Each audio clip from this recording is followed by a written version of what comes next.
हनुमान तही परसा कर पुनि किन्ह प्रणाम। राम काजू किने बिनु मोहि कहाँ विश्राम। हनुमान जी ने मेनाक पर्वत को हाथ जोड़कर कहा, हे भाई, श्री रामचंद्र जी का काम किए बिना मुझे विश्राम नहीं है। आगे देखो है कहीं के, अब अगली बार कहीं के, जात पवन सुत देवन देखा, जाने कौबल बुद्धि विशेषा।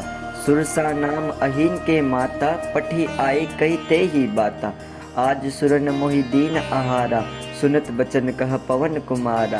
राम काज करि फिर में आऊं, सीता कई सुधि प्रभु ही सुनाऊं। तब तो पदन बठेयु आए, सत्य कहूँ मोहि जान दे माय।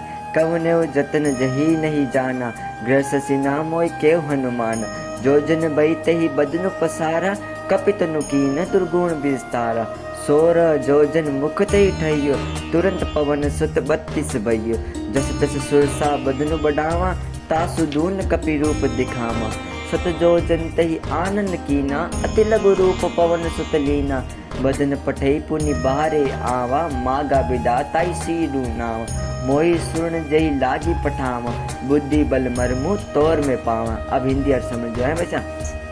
देवताओं ने पवन सुत्र हनुमान की सीता जी को खोज करते हुए जाते हुए देखा। उन्होंने हनुमान जी की विशेष बल बुद्धि को जानने के लिए, परीक्षा करने के लिए सुरसा नाम एक सर्पों की माता को भेजा। सुरसा ने समुद्र में आकर हनुमान जी से कहा, आज देवताओं ने मुझे तुम्हारे रूप में भोजन दिया है। यह वचन सुनकर हनुमान जी ने कहा, श्री राम जी का कार्य करके मैं आऊं और सीता जी का समाचार प्रभु को सुना दूं, तब मुझे तुम खा लेना। हे माता, मैं सत्य कहता हूँ, अभी मुझे जाने दो। जब किसी उपाय से सुरसा उन्हें जानने को नहीं दिया, तब हनुमान जी ने कहा, तो फिर मुझे खा ही लो। सुरसा ने योजन भर मुंह फैलाया, तो हनुमान जी ने अपने शरीर को दुगना बड़ा कर दिया। उसने 16 योजन तक मुख किया, तो हनुमान जी तुरंत ही 32 योजन के हो गए। सुरसा मुख का विस्तार जैसे जैसे बढ़ाती, हनुमान जी उसका दुगना कर देते। सुरसा मुख का विस्तार जैसे जैसे बढ़ाती, हनुमान जी उसका दोगुना शरीर धारण कर लेते। उसने 100 योजन तक मुख किया, तो हनुमान जी बहुत ही छोटा रूप धारण करके उसके मुख में प्रवेश कर कर तुरंत ही बाहर निकल आए और सिर झुकाकर विदा मांगने लगे। उसने कहा, मैंने तुम्हारी बुद्धि बल का भेद पा लिया है, जिसके लिए देवताओं ने मुझे यहाँ भेजा है। सुरसा कहे कि भाई, मैंने तुम्हारी बुद्धि और बल का भेद पा लिया है हनुमान जी। मैं थारी बुद्धि और बल नहीं परीक्षा ले ली हूँ, जाओ अब आपके जाओ आप। अच्छा देखो कहीं के वे, राम काज सब करियो, तुम बल बुद्धि निदान। आशीष दे गही सो, हर्षी चले हनुमान। तुम श्री रामचंद्र जी के सब कार्य पूरे करोगे, क्योंकि तुम बल बुद्धि के भंडार हो। यह आशीर्वाद देकर सुरसा चली गई। तब हनुमान जी हर्षित होकर चले गए। अब आगे चौपाई में कहेंगे, सुन जो है। निशिचर एक सिंदूर महु रही, कही माया प्रभु नभु खग के गई। जीव जंतु जे गगन उड़ाई, जल बिलो की तिन के परिचाय।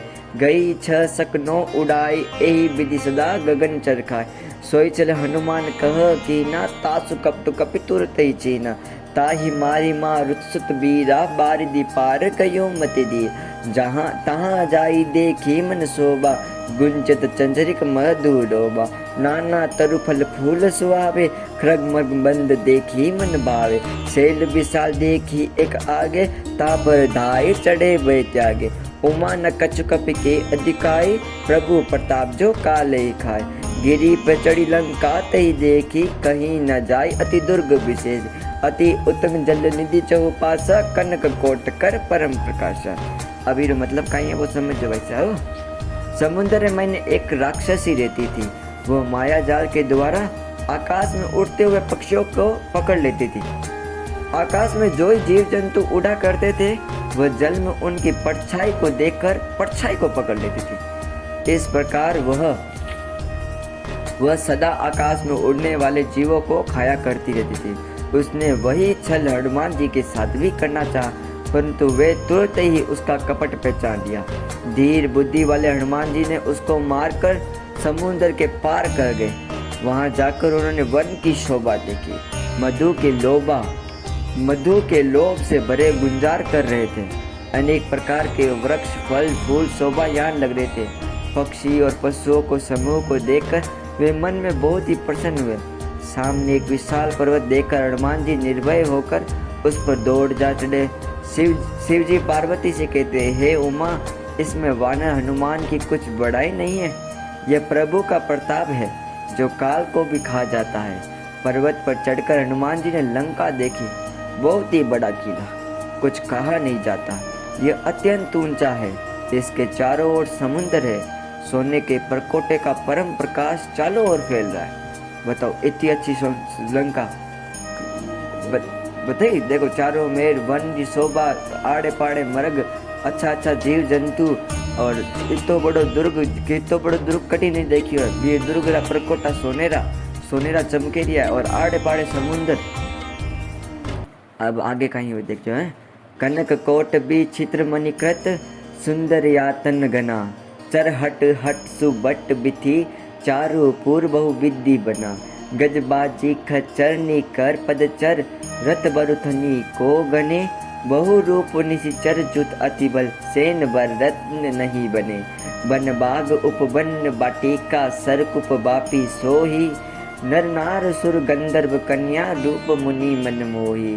कहूँ महादेव विशाल सेल, समान अति बल ग्रजही, नाना अखारहे बरही, बहु विद्धि एक एक नहीं तरजही। करी जतन बट कोटिन बिकटन, नगर चहु दिसि रचही। कहु माहिस मानुष देनु खर अज, खल निसाचर बचही। एहि लागी तुलसीदास इनकी, कथा कछु एक है कही। रघुबीर सर तीरथ सरहिनी, त्यागी गति पे ही सही। अभी 8 समझ भाई। विचित्र मणियों से युक्त सोने का परकोटा है, उसके अंदर बहुत ही सुंदर घर है। वहाँ चौराहे, बाजार, सुंदर मार्ग और गलियाँ, सुंदर नगर अनेक प्रकार से सुसज्जित है। हाथी, घोड़े, खच्चर के समूह तथा पैदल और रथों के समूह कौन गिन सकता है। अनेक स्वरूपों के राक्षसों के दल है। उनकी अत्यंत बलवान सेना अवर्णनीय है। वन, उपवन, फूलवारी, तालाब, कुएं, बावड़ियाँ शोभामान हो रही है। यहाँ वहाँ मनुष्य, नाग, देवताओं और गंधर्वों की कन्या अपने सौंदर्य से मुनियों के भी मन को मोह रही है। कहीं पर्वत के समान विशाल शरीर वाले बड़े ही बलवान मल्ल गर्जना करने हैं। वे अनेक अखाड़ों के विभिन्न प्रकार से एक दूसरे से भिड़ते और जोर जोर से ललकारते।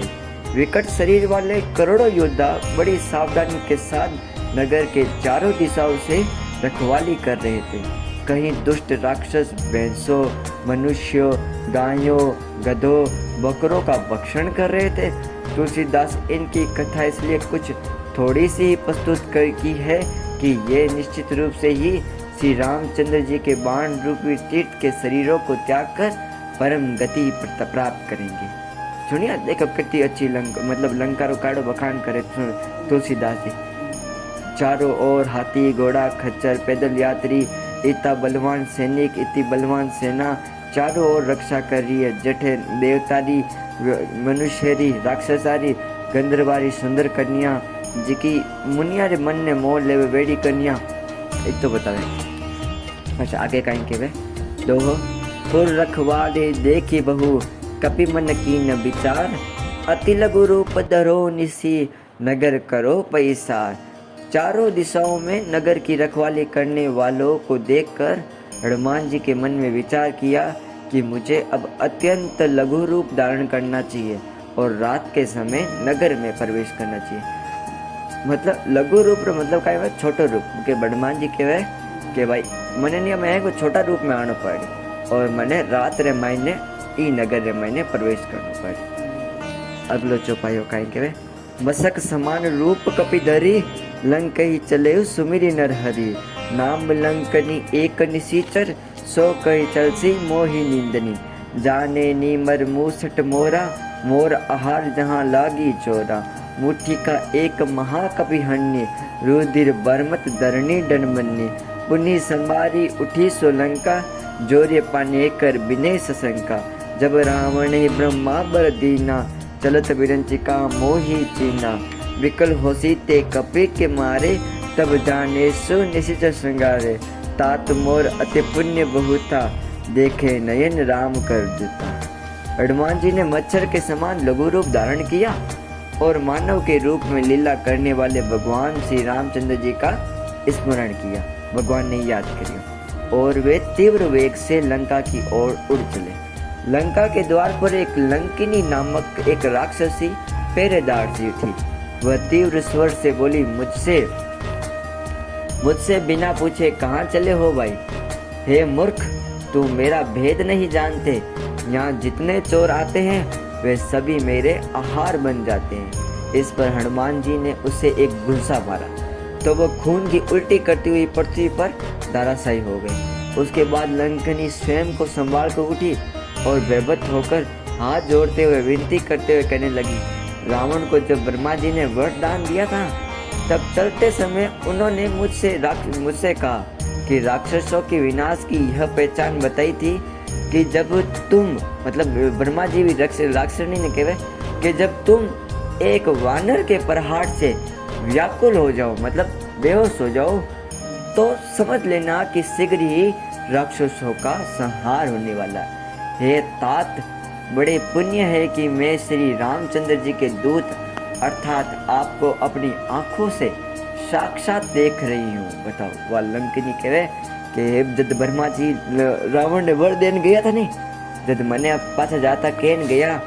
कि जब आप एक रावण एक बंदर ने मारने मूर्छित हो जाओ नहीं, तो समझ लीजिए कि अब रावण रो अंत है और अब राक्षस रो अंत है।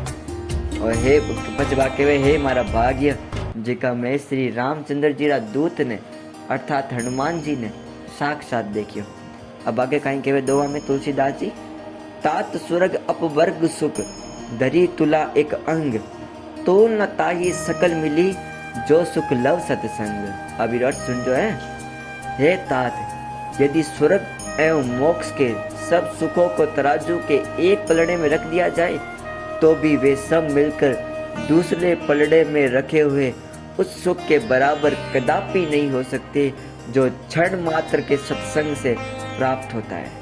अभी मैंने भगवान कहवे तुलसीदास जी महाराज कहवे कि अगर आप एक तराजू ले ला और एक पालड़े रे मायने स्वर्ग रा और मोक्ष रो ए जितना सुख है यानी तराजू रे एक पलड़ा में रख दा और दूसरे पलड़ा रे मायने एक क्षण मात्र रे सत्संग रो रख दा, एक क्षण मात्र सत्संग, तो भी वो पलड़ो सत्संग आवे भारी हो सी। इतनी पर सत्संग रे मायने अच्छी संगत रे मायने और भगवान रे भजन रे मायने इतनी शक्ति है, इतनी शक्ति है। ठीक है, अब कहीं हमें देखो आगे से सुन जो आगे पर तुलसी महाराज कहीं के परबसी नगर की जय सब काजा, हृदय राखी को सुलपुर राजा, गरल सुधारिप करी ही मिताई, गोपद सिंधु अनल सितलाई, गरुड़ सुमेर रेणु सम त्राही, राम कृपा करि चितवा जाए, अति लघु रूप धरेव हनुमाना, पेठा नगर सुमिरि भगवाना, मंदिर मंदिर प्रति करि सौदा, देख जहाँ तह अनगिनत जोदा, गयु दसानंद मंदिर बाही, अति विचित्र कहीं जात सुनाए, शयन किए देखा कपिते ही, मंदिर महु न दिखी बेदेही, भवन एक पुनि दिख सुआवा, हरि मंदिर ते पिंड बनावा। अभी आठ समझो कहीं के तुलसीदास जी कि आप अयोध्यापुरी के महाराज श्री रघुनाथ जी को हृदय में रखकर हुए नगर में प्रवेश करके सब कार्य पूर्ण कीजिए। राक्षस नहीं हनुमान जी कहवे कि आप अयोध्या महाराज श्री रामचंद्र जी ने आप हृदय में रख कर लंका नगर में प्रवेश करो। तो श्री रामचंद्र जी ने एक बार कृपा करके जिसे देख लिया, ऐसे प्राणी के लिए विष भी अमृत हो जाता है, शत्रु भी मित्र हो जाता है, समुद्र गाय के खुर के बराबर हो जाती है, अग्नि में शीतलता आ जाती है और पक्षी राज गरुड़ तथा विशाल सुमेर पर्वत भी उसके लिए रजकर्ण के समान हो जाते हैं। वो भाई कहवे लंकिनी कहवे हनुमान जी ने कि अगर राम जी का एक दर्शन मिल जाए नहीं, राम जी का दर्शन मिल जाए नहीं एक ने, तो एड़ो मनुष्य बिरवास्ते झर भी अमृत बन जावे। दो शत्रुता मतलब जेकी वाह है नी लड़ाई, वह लड़ाई भी दोस्ती रे मायने बदल जावे, मित्रता रे मायने बदल जावे। समुद्र यानी कितो बड़ो है वो गाय रे एक खुर रे बराबर हो जावे अग्नि कितनी जले वह पवित्र हो जावे, वह शीतल हो जावे, ठंडी हो जावे। और पक्षीराज गरुड़ तथा विशाल सुमेर पर्वत भी रज कण के, और गरुड़ जड़ा मोटा मोटा पक्षी और सुमेर जिता बड़ा बड़ा पर्वत भी एक कण मात्र हो जावे अगर राम जी का दर्शन हो जावे तो। ठीक है, अब आगे कहीं कहे तुलसीदास जी। इसके बाद हनुमान जी ने सूक्ष्म रूप धारण किया और भगवान श्री राम का स्मरण करते हुए लंका नगरी में प्रवेश किया। उन्होंने एक एक महल को अच्छे तरीके से जांच किया, वहां असंख्य योद्धाओं को देखा। फिर वे रावण के महल में भी गए, वे अत्यंत विचित्र और अवर्णनीय हैं। हनुमान ने रावण को शयन करते हुए देखा, परंतु महल में उसे जानकी जी अर्थात माता सीता का दर्शन नहीं हुए। फिर उसने एक सुंदर महल दिखाई दिया। यह महल भगवान के एक अलग मंदिर की तरह बना हुआ था।